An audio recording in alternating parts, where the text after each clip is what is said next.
Bem, amigas, amigos, hoje vamos conversar sobre um tema que sempre é bastante delicado, toca em alguns pontos sensíveis da nossa jornada de vida. Vamos conversar um pouquinho sobre o perdão. E o tema, o título da nossa conversa de hoje é Perdoar é parar de sangrar a alma. E vamos começar assim. Você já pensou que tinha perdoado alguém na sua vida? Até perceber que uma simples lembrança ainda consegue mudar o ritmo do seu coração. E não precisa grande coisa. Às vezes basta ouvir um nome, rever uma foto, alguém tocar num assunto antigo, ou mesmo chegar uma data, uma mensagem, uma notícia de família. E aquilo tudo que parecia tão bem resolvido volta a incomodar aqui dentro. E sabe que nem sempre volta com raiva. Às vezes volta como tristeza. E muitas como silêncio absoluto. Em algumas ocasiões, pode chegar até com uma irritação que nem conseguimos explicar direito por que estamos daquele jeito. Mas é o gatilho que nos ligou ao fato. A pessoa segue a vida, conversa, trabalha, cuida da casa, cuida das muitas tarefas do dia a dia, participa de reuniões, sorri para os outros, mas em algum ponto no seu mais íntimo percebe o seguinte: eu achei que isso tinha passado, tinha sido resolvido, mas ainda existe algo aqui dentro. E talvez essa seja uma das perguntas mais sinceras, mais, diria até, honestas que podemos fazer diante do Evangelho. Quando uma mágoa ainda mexe comigo, isso significa que eu não perdoei? Ou então, significa apenas que existe ainda uma ferida precisando de cuidado? E hoje eu não quero falar do perdão como uma determinação religiosa. Não, não. Não quero tratar desse assunto como aquela frase apressada que muitas vezes escutamos ou até dizemos. Esquece isso, já passou. Porque nem tudo passa só porque o tempo passou. Essa é uma realidade da vida. Eu quero trazer aqui para a nossa conversa o perdão de um jeito mais humano, mais verdadeiro, mais possível na nossa faixa de evolução espiritual. Aquele perdão que não apaga a história, que não chama de pequeno aquilo que foi doloroso, que machucou. Eu quero trazer para a nossa conversa aqui o conceito de perdão que não obriga ninguém a fingir que está tudo bem e nem forçar uma convivência que só leva a machucar mais. Porque no capítulo 10 do Evangelho segundo o Espiritismo, Jesus nos ensina um perdão que está conectado com a misericórdia. E o conceito de misericórdia não significa fraqueza. é uma forma mais elevada de olhar para a vida, para o outro e para nós mesmos. Porque muitas vezes, o que mais nos prende, que ainda nos machuca, não é o que aconteceu lá, é o modo como aquele acontecimento continua ainda dentro de nós, gerando sentimentos pesados, independente do tempo passado. E aqui talvez você até conheça essa experiência, ou tenha essa experiência pessoal. Uma pessoa disse uma frase há muitos anos, mas que volta ainda em certos momentos. Uma relação que se rompeu, mas uma parte da sua paz parece ter ficado presa naquele dia. Uma discussão familiar que machucou. E mesmo com o passar do tempo, toda a conversa ainda gira naquele ponto. A vida mudou, a casa mudou, a idade avançou. Nossas responsabilidades foram também se alterando. Mas aquela lembrança lá continua tendo acesso ao nosso coração. E é por isso que esse nosso tema, essa nossa conversa de hoje é tão direta. E eu quis trazer essa imagem porque ela impacta. Perdoar é parar de sangrar. Não é negar a ferida. Não é fingir que esqueceu. Porque jamais será se colocar de novo naquele lugar onde foi machucado. Perdoar é permitir que Deus comece a fechar dentro de nós aquilo que o tempo sozinho não conseguiu curar e que ainda continua sangrando no nosso espírito. E quando tocado, dói novamente. Então eu quero trazer aqui uma sugestão, 4 passos para ajudar a começar a estancar esse nosso sangramento espiritual. Isso para que a nossa conversa não fique simplesmente nas passagens do Evangelho. Nós precisamos buscar no Evangelho passagens e transformar essas passagens em caminho espiritual. Porque esse perdão que o Mestre traz para a gente, essa orientação, não é um sentimento pronto. Toma aqui um perdão. Pronto, você está perdoando tudo. Não. É uma construção íntima. Muitas vezes difícil, mas que precisa ser feita passo a passo, detalhe a detalhe. Então eu vou deixar aqui 4 sugestões para a sua reflexão. Primeiro passo é reconhecer a ferida com honestidade. Não se estanca um sangramento fingindo que ele não existe. Do mesmo modo, não se cura uma mágoa negando que ela ainda dói, que ela ainda machuca.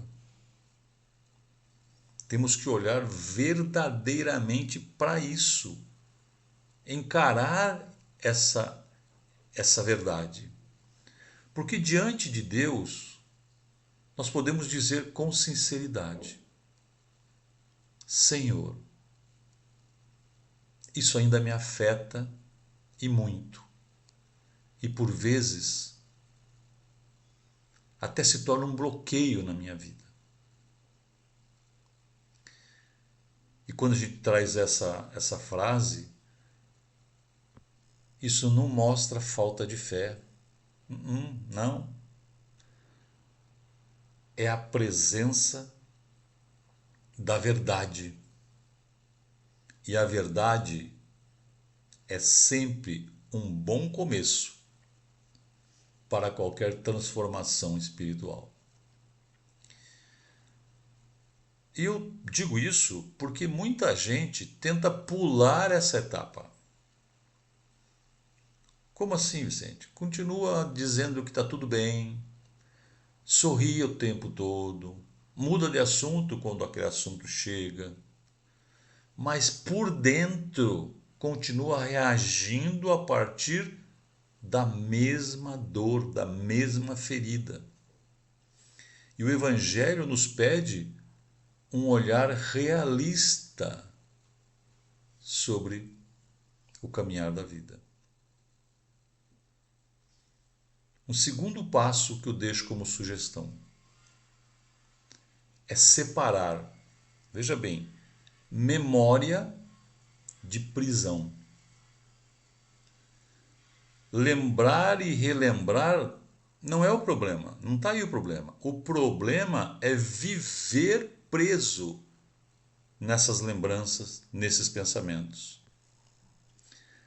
Porque a memória, minhas amigas, meus amigos, é muito útil, pois pode nos ensinar a ter prudência, cuidado com certas pessoas e situações. A memória, as lembranças, nos mostram onde nós devemos estabelecer limites na nossa vida. E assim vai nos ajudar a escolher caminhos de conviver mais seguros. Mas se deixarmos as lembranças comandarem nossa afetividade, nossas respostas à vida e nossa capacidade de confiar nas pessoas e até em nós mesmos, vai deixar de ser um aprendizado, vai se tornar uma prisão eterna. Perdoar não é perder a memória, é mudar essa memória de lugar. A lembrança, a recordação sai do centro dos nossos pensamentos e vai buscar os aprendizados dessa experiência que não foi boa. Nossas lembranças, nossas memórias não têm como ser apagadas, elas ainda existem. Mas quando eu começo a perdoar, elas não mandam mais nos meus pensamentos do dia a dia, da vida. Um terceiro passo que eu trago para essa nossa reflexão. E aqui toca ser um ponto delicado. O terceiro passo é abandonar o sentimento de vingança, de revide, de dar o troco, que insiste em pulsar em nosso mais íntimo cada vez que a memória nos prende novamente. E aí você pode estar aí pensando o seguinte: mas eu nunca pensei em me vingar de ninguém nem de nada. Será? Será mesmo? Porque nem toda vingança, nem todo revide aparece numa atitude externa.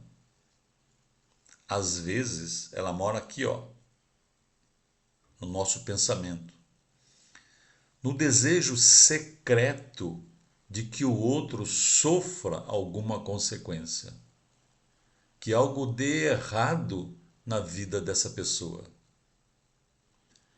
Olha só, nós alimentamos a esperança de que a vida cobre do outro tudo o que nós gostaríamos de cobrar. E isso, minhas amigas, meus amigos, nos mantém ligados à ofensa, à agressão, ao ferimento. Porque quando Jesus nos fala sobre perdão, ele está nos libertando dessa ligação. Ele faz um convite a entregar a justiça a Deus, para que possamos recuperar a nossa própria paz. Mas vê lá, lembra que eu falei do revide, da vingança? Não adianta você pensar assim, eu te perdoo. Ah, mas você vai ver o que Deus vai fazer com você. Isso é revide. Isso é sentimento de vingança. Entregar a Deus não é deixar de buscar justiça humana quando for necessária. Não é se calar diante de violência, abuso ou crime. Entregar a Deus é apenas reconhecer que a nossa paz interior, nossa paz espiritual, não pode depender da queda de alguém, do sofrimento de alguém. E trago o quarto passo, e talvez também seja difícil nas nossas vidas. Quarto passo, eu digo que é aprendermos a estabelecer limites sem ódio, sem raiva. E no mundo que nós vivemos, talvez essa seja uma das orientações mais necessárias e verdadeiras para as nossas vidas. Perdoar não nos obriga a buscar uma reconciliação imediata, nem exige de nós, e Jesus não nos cobra isso, uma convivência com quem continua insistindo em nos ferir, em nos machucar, em nos atacar. Porque o Mestre Jesus jamais vai nos pedir para voltarmos a conviver em um ambiente destrutivo para os nossos espíritos. E aqui, para arrematar os 4 passos, eu deixo uma recomendação. Em muitas situações, esse perdão, esse libertar-se, vai precisar de ajuda profissional. Sim, vai. Vai precisar de orientação jurídica, dependendo do caso. Vai precisar de proteção da sociedade. Terapia. O perdão cristão não afasta de nossas vidas a prudência, o cuidado, a autopreservação. Porque é possível sim, perdoar e manter a distância e criar uma distância amorosa. Preserva a mim e preserva o outro nas opções de escolha de vida dele. Orar por alguém e não precisar recriar, reabrir uma intimidade que não é saudável. E isso, eu sei que algumas pessoas criticam essa minha interpretação, isso não é falta de amor, isso não é falta de evangelho, isso é maturidade espiritual. A diferença está no que acontece dentro de nós. O limite vai dizer: eu não permito mais esta violência, esta agressão. O ódio vai dizer: eu quero que você pague com sofrimento. Enxergaram a diferença? Onde está o perdão com limites e onde está o ódio com vingança e com revide? O Evangelho sempre vai nos apoiar nos limites, trabalhando incansavelmente para dissolver as sementes do ódio que às vezes nascem nas muitas mágoas. E esses 4 passos que eu trouxe como sugestão de reflexão pessoal, talvez não aconteça num mesmo dia, mas vão acontecer nos pequenos detalhes das nossas vidas. Porque o perdão vai começar quando a gente deixa de repetir mentalmente a mesma cena, né? Ficar passando o filme de novo, passando. Quando a gente decide não contar aquela história mais uma vez com a mesma intensidade venenosa. O perdoar, o curar, vai começar quando a gente aprender a orar antes de responder. E para algumas pessoas, o primeiro perdão necessário talvez seja o auto-perdão. Porque muitas pessoas carregam culpa por uma escolha não muito certa do passado, carregam culpa por uma palavra mal colocada, carregam culpa pela ausência que causaram na vida de alguém, carregam culpa até como quando se sente que falharam como pais, como filhos, como companheiros de jornadas e até como amigos.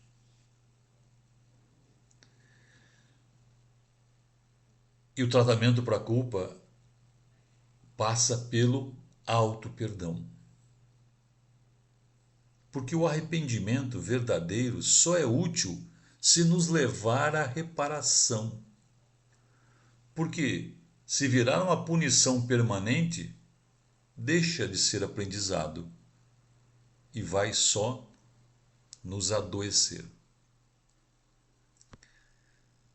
Minhas amigas, meus amigos, Deus não nos chama para morar no remorso. Olha bem isso. Deus não nos chama para morar no remorso. Ele nos chama à responsabilidade dos atos, à reparação possível e ao recomeçar eterno.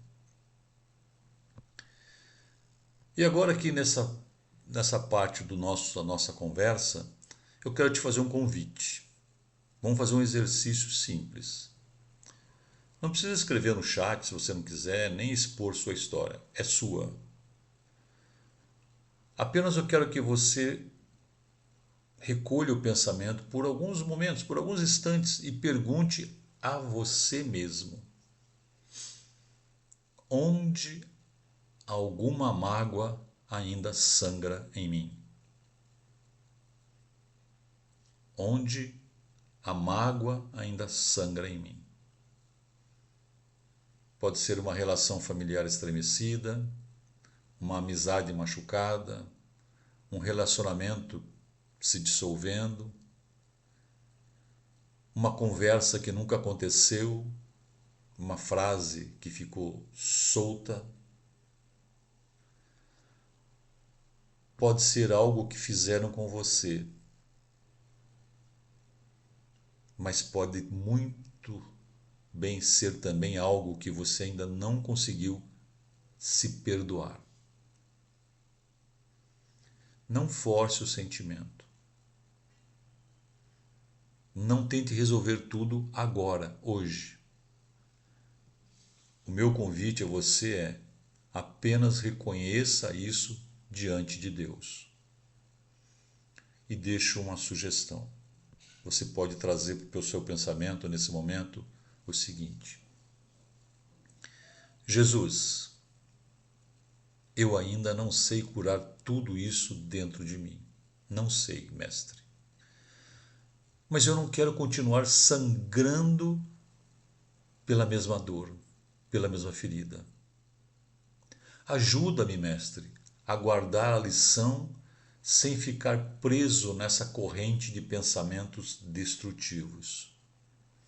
Ajuda-me a lembrar sem odiar,